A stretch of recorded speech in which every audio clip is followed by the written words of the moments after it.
Title: The Labyrinth of Echoes. Chapter 1: The Whisper of the Mountain. In the village of Eloan, nestled between emerald hills and shadowed forests, tales of an ancient labyrinth hidden in the mountains echoed through the elders. It was called the Labyrinth of Echoes, a mystical maze said to test the soul and grant wisdom or madness to those who dared enter. 17-year-old Cale, a curious and restless boy with a mop of unruly dark hair and eyes the color of storm clouds, had grown weary of the village's quiet life. He wanted more: adventure, truth, a sense of purpose. "You'll find more danger than glory in those tales," warned old Merrick, the village storyteller, tapping his crooked staff against the hearth one night. "The labyrinth listens. It reflects what you carry in your heart." Many went in. Few returned. But Cale wasn't frightened. One early morning, with a pack full of dried meats, water, and his father's old compass, Cale slipped away from Eloan and trekked toward the mist-veiled mountains. Chapter 2: Into the Maze. The entrance of the labyrinth was hidden behind a waterfall. Cale discovered it by accident. Well, not accident, but instinct. A faint humming led him to the cascading water, and behind it, a gaping archway carved in obsidian-black stone. He stepped inside. Immediately, the light behind him dimmed, replaced by flickering blue flames from torches that ignited on their own.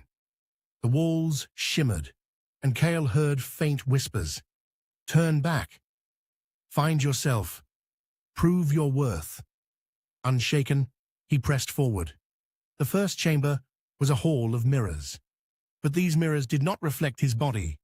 They reflected moments of his life: arguments with his mother, stealing a coin from the market, mocking a friend who cried.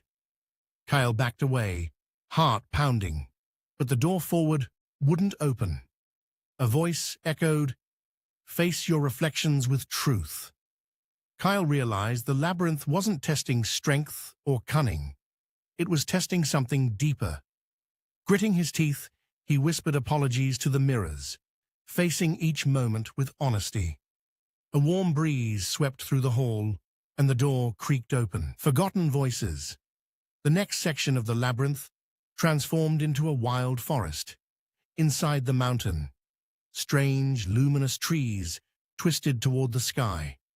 Cale heard voices, familiar ones, his late father's laughter, his sister's lullaby. But the deeper he went, the louder they became, morphing into shouts, cries, then screams. Shapes moved between the trees, ghosts of people he knew. A shadow blocked his path, a dark version of himself with glowing eyes.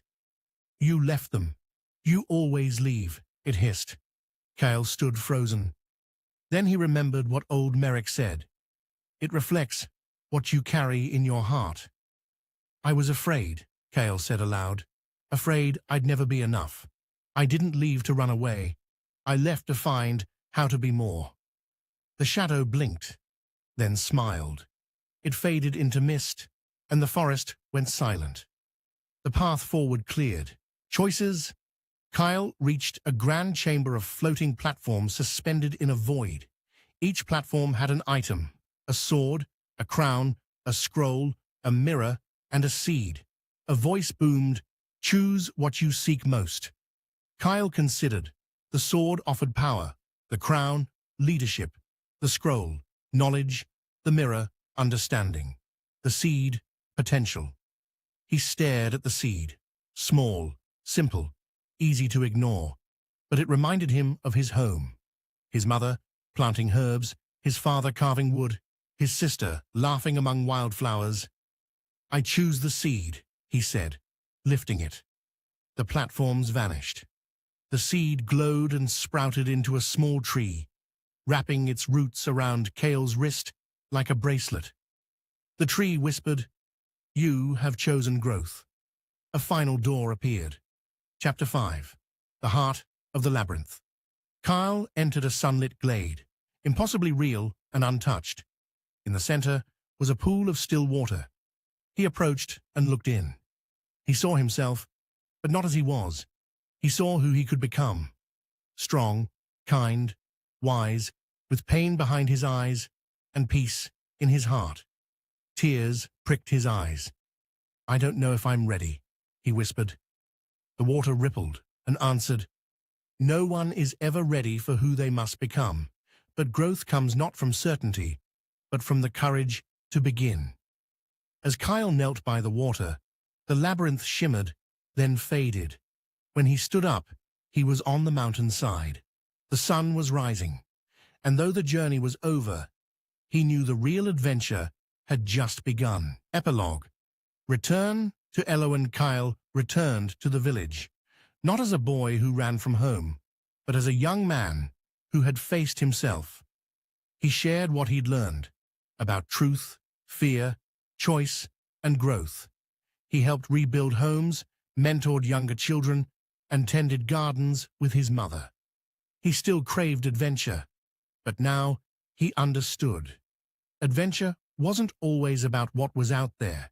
Sometimes the deepest journeys happened within. Moral of the story: true adventure lies not in the distance you travel, but in the courage to face yourself. Growth comes from honesty, humility, and choosing potential over power.